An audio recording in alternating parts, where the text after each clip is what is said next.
નિહાળી રહ્યા છો સંજુબાબા news network.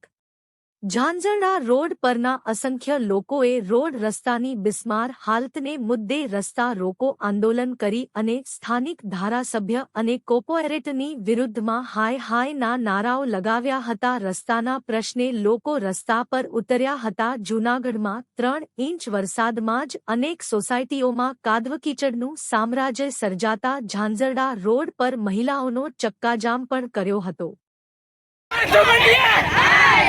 Sanjay Kordiya Sanjay Kordiya Himanshu Pandya Himanshu Pandya Sanjay Kordiya India बोलने એટલી તો આ સોસાયટીમાં અને આયા કોઈ રસ્તાની કે કાઈ અવ્યવસ્થા છે। ચોમાસામાં તમે જો તો ગાડી ભરી જાય છે, છોકરાઓ સ્કૂલે ન જઈ શકતા અને અમે રોડ બંધ કરવાનું આંદોલન કર્યું છે। 9 વાગ્યાથી અત્યારે 2 વાગ્યા છે। કોઈ એટલે કોઈ કોર્પોરેટર કે કોઈ એટલે કોઈ સંજય કોરડિયા કોઈ એટલે કોઈ રોકાવા આવ્યું નથી, જોવા આવ્યું નથી અને માથેથી બધાને દબાવે છે પબ્લિકને કે તમે રસ્તા ખુલ્લા કરો, રસ્તા ખુલ્લા કરો।